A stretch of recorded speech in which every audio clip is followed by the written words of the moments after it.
Oh god, I've actively avoided having anything to do with the 2017 Ghost in the Shell film.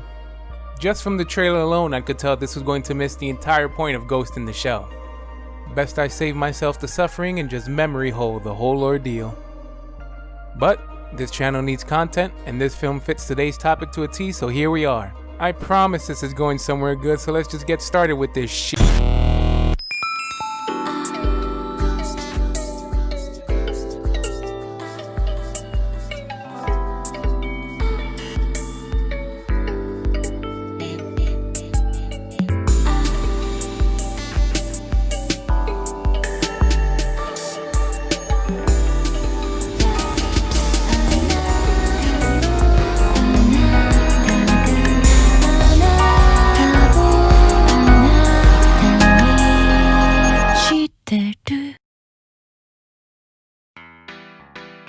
When I decided to do this video, I was originally setting out to compare the 2017 film adaptation of Ghost in the Shell to the 1995 film of Ghost in the Shell, itself an adaptation of the 1989 manga of the same name.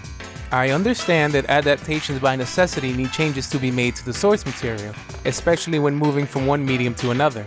The point of this video was to analyze what changes were made to the 2017 adaptation that made it such a critical and commercial flop, and to speculate why.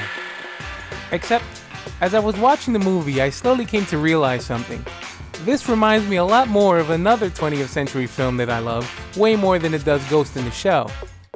Let me explain.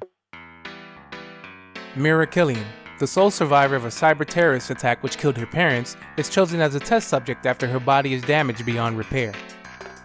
Over the objections of her designer Dr. Ulay, Hanka Robotics CEO Cutter decides to use Killian as a counter-terrorism operative. A year later, Killian has attained the rank of Major in the Counterterrorism Bureau Section 9, working alongside operatives Bato and Togusa under Chief Daisuke Aramaki. The team thwarts a terrorist attack on a Hanka business conference, and Killian destroys a robotic geisha after it murders a hostage. After learning that the geisha was hacked by an unknown entity known as Kuze, they trace the hacker to a Yakuza nightclub, where they are lured into a trap, the explosion damaging Killian's body. Killian is later captured, and Kuze reveals that he is a failed Hanka test subject from the same project that created Killian. He urges her to question her own memories, then frees her and escapes. Killian, who experiences hallucinations that Ulay dismisses as glitches, is troubled by how little she remembers of her past. Killian confronts Ulay, who admits that 98 test subjects died before Killian, and that her memories are implanted. Cutter has decided that Killian is a liability and orders Ulay to kill her after she returns to Hanka Robotics. Instead, Ulay gives Killian an address and helps her escape. Killian follows the address to an apartment occupied by a widowed mother, who reveals that her daughter, Motoko Kusanagi, ran away from home a year ago, was arrested, and died while in custody.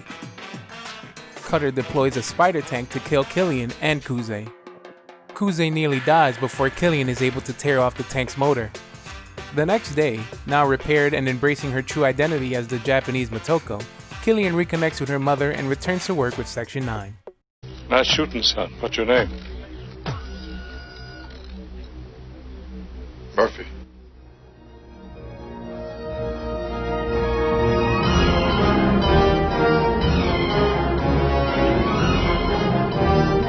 Thanks, Wikipedia. I hope I've made my point. I've definitely seen this movie before. I'm not saying it's one-to-one, but the plot of this movie is more RoboCop than it is Ghost in the Shell. It has a lot of the iconography of the Ghost in the Shell movie and series, but none of its texture, if you will. There are a lot of changes in this adaptation that undermine the very core of Ghost in the Shell. They undermine the very reason people love this world and its inhabitants. Having actually watched it now, I could go on and on about the million little changes they made that make watching this movie absolutely infuriating. Maybe I'll go into it more someday down the road, but just to name a few now, there's the fact that in this film they still refer to Mira Killian as Major, and that she obtained this title in Section 9 after only a year. Okay, let's ignore the fact that Public Security Section 9 is a black operation unit, comprised mostly of ex-military who've retained their rank from their service in the Japanese Self-Defense Forces. In better adaptations, we know that Motoko earned her rank of Major in the JGSDF, Major being a rank that typically requires at least 10 years of service to attain. But yeah, the amnesiac robot girl did it in a year. Dope. There's also the change of having her be the first of her kind, a human with a full cyber body, which again makes her more Alex Murphy than Motoko Kusanagi. In better adaptations, full body prosthesis is pretty common in the world of Ghost in the Shell. This was a change made to her backstory solely to facilitate this god-awful plot, and it actively makes her less interesting as a character. Other versions of Motoko have her getting a full body prosthesis after a childhood accident, meaning she had years to adjust to having a cyber body and come to terms with it, growing up to join the military and later starting Section 9 of her own volition. Meanwhile, this Motoko is a teenage runaway who committed suicide after being arrested, and after having her brain put into a cyber body, she was forced into Section 9. Wow! Even Alex Murphy was a cop before he died. Robo or not, Murphy was a cop through and through. This character though, I have no idea who she is. No, seriously, who is this character? Because the Major, she is not.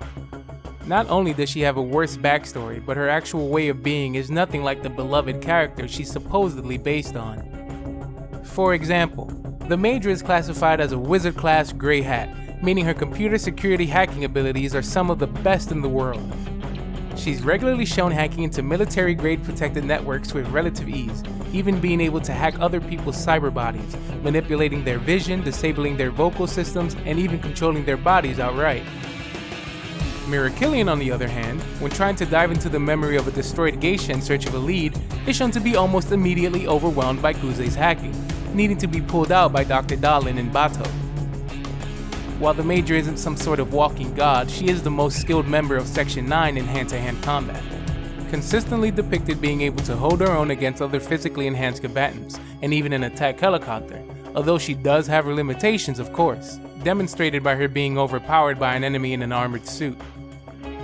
I think it's safe to say that the Major gained her position, her status, and the reputation she has now because she is someone who can be best described as hyper-competent. Can the same be said for Mira Killian?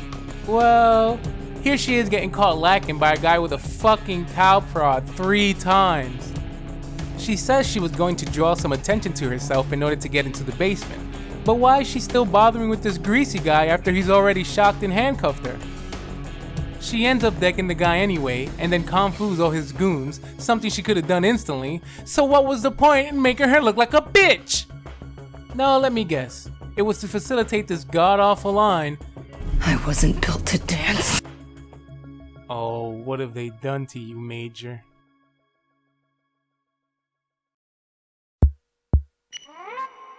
The very last bit of characterization I'm going to talk about next is to me the epitome of everything wrong with this adaptation.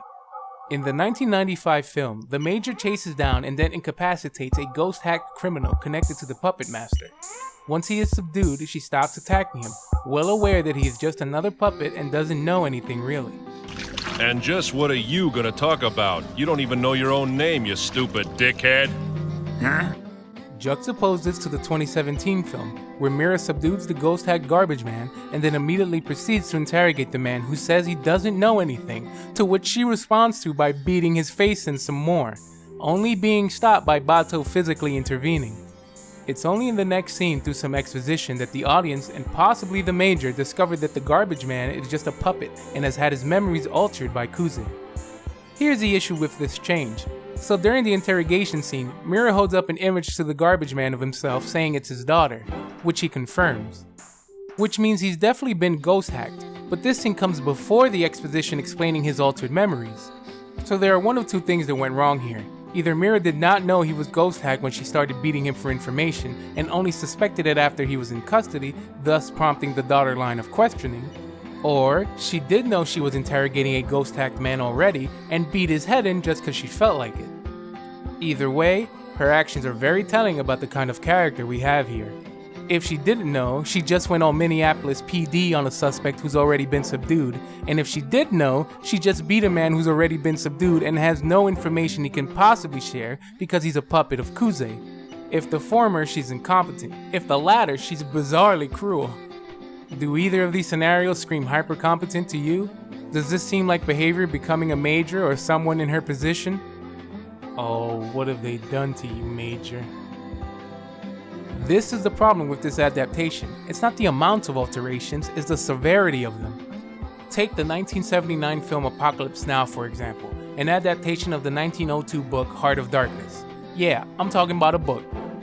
The era, location, character names, and even the title have all been changed, yet its themes of imperialism, madness, and truth remain. The film's reverence and adherence to the book's themes are why it's considered such an amazing adaptation and well loved in its own right. 1995's Ghost in the Shell had themes of Cartesian dualism, human evolution, and identity, which it ruminates over till its final climax. What are the themes of the 2017 adaptation? Revenge? Corporate greed? Self-discovery? Oh, what have they done to you, Major? But hey, it's not all bad. David from Canada gave it 5 stars on Amazon. Said it was great. Thank you, David from Canada. I don't know what we would do without you.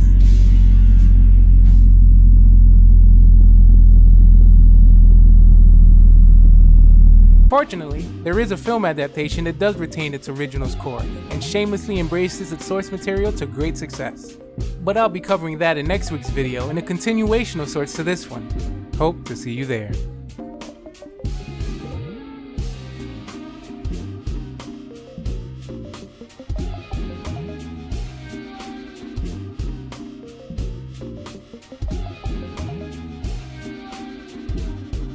Oh, and if you didn't realize already why they slapped the Ghost in the Shell IP on this non-adaptation in the first place, well, it's because... Money make the world go round. Money